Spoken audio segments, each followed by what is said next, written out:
Hi friends, hello, welcome to our channel. అందరు ఎలా ఉన్నారండి? బాగున్నారా? నేను చాలా చాలా బాగున్నాను. అందరు బాగుండాలని నా మనస్ఫూర్తిగా కోరుకుంటాను. ఈరోజు నేను హల్వా అయితే ప్రిపేర్ చేశాను. అది ఎలా ప్రిపేర్ చేశానో మీకైతే ఇప్పుడు చూపిస్తాను.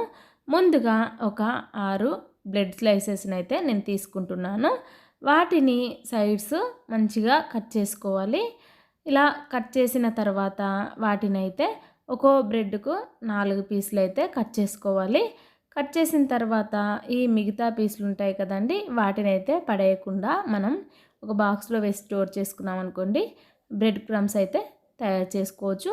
ఇక్కడైతే స్టవ్ వెలిగించుకొని ఒక బాణీ పెట్టుకొని అందులోకి డీప్ ఫ్రైకి సరిపడా ఆయిల్ వేసుకోవాలి. ఆయిల్ వేడైన తర్వాత మనం ముందుగా కట్ చేసుకున్న బ్రెడ్ స్లైసెస్ వేసుకొని వాటిని గోల్డెన్ బ్రౌన్ కలర్లోకి వచ్చేంత వరకు వేయించుకోవాలి. వేయించిన తర్వాత వీటినైతే మరొక స్టెయినర్లోకి తీసుకోవాలండి. ఎందుకంటే బ్రెడ్ స్లైసెస్కు ఆయిల్ ఎక్కువ పట్టుకుంటుంది కాబట్టి అది మొత్తం పోయేంత వరకు మనమైతే వేరే స్టెయినర్లోకి తీసుకొని పక్కన పెట్టుకొని ఉంచుకోవాలి. ఇప్పుడైతే మరికొన్ని బ్రెడ్ స్లైసెస్ వేసుకొని వేయించుకుందాం. ఇవి కూడా గోల్డెన్ బ్రౌన్ కలర్ వచ్చేంత వరకు వేయించుకొని వీటిని కూడా ఒక ప్లేట్లోకి తీసుకొని పక్కన పెట్టుకొని ఉంచుకోవాలి. మిగతా వాటిని కూడా ఇలాగే వేయించుకోవాలి. ఇప్పుడు స్టవ్ పై మరొక బౌల్ పెట్టుకొని అందులోకి 2 టేబుల్ స్పూన్ నెయ్యి వేసుకోవాలి. అది వేడైన తర్వాత అందులోకి గుప్పెడు జీడిపప్పు, గుప్పెడు బాదం పప్పు, కొద్దిగా కిస్మిస్ వేసుకొని వాటిని గోల్డెన్ బ్రౌన్ కలర్ వచ్చేంత వరకు వేయించుకోవాలి. అవి వేగిన తర్వాత వాటిని ఒక ప్లేట్లోకి తీసుకోవాలి. తీసుకున్న తర్వాత అదే బౌల్లోకి 1 కప్పు షుగర్ని అయితే వేసుకోవాలి.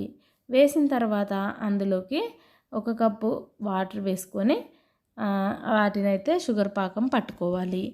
షుగర్ అయితే కరిగేంత వరకు కరిగించుకొని మనం గులాబ్ జామ్ పాకం ఎలాగైతే వస్తుందో అలాగా వచ్చేంత వరకు మనమైతే ఇలా మరిగించుకోవాలి. అందులోకి కొద్దిగా యాలకులు వేసుకోవాలి. వేసిన తర్వాత ముందుగా వేయించుకున్న బ్రెడ్ స్లైసెస్ని అయితే ఇందులో వేసుకోవాలి.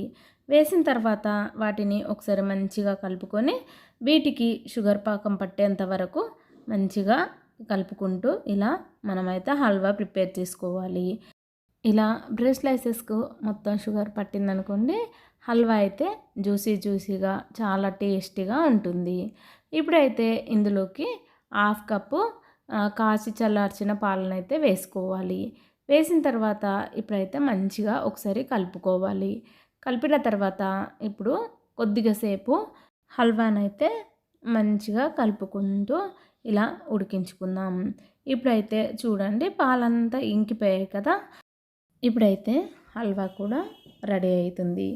ఇప్పుడు అందులోకి ముందుగా వేయించుకున్న డ్రై ఫ్రూట్స్ అని వేసుకొని మంచిగా ఒకసారి కలుపుకుందాం. ఇలా మనం హల్వా రెడీ అయిందా లేదా అని తెలుసుకోవడానికి ఇలాగా మనం కలిపినప్పుడు ఈ బౌల్కు అతుక్కోకుండా ఉంటే అప్పుడైతే హల్వా అయితే రెడీ అయినట్టు. ఇప్పుడైతే చూడండి, అతుకుతలేదు కదండి. ఇప్పుడైతే హల్వా రెడీ అయిపోయింది. ఇంతటితో ఈ వీడియో కంప్లీట్ అయింది. మీకు నా వీడియో నచ్చిందనే అనుకుంటున్నాను. మీకు నా ఛానల్ నచ్చినట్లయితే లైక్ చేయండి, కామెంట్ చేయండి, సబ్స్క్రైబ్ చేయండి.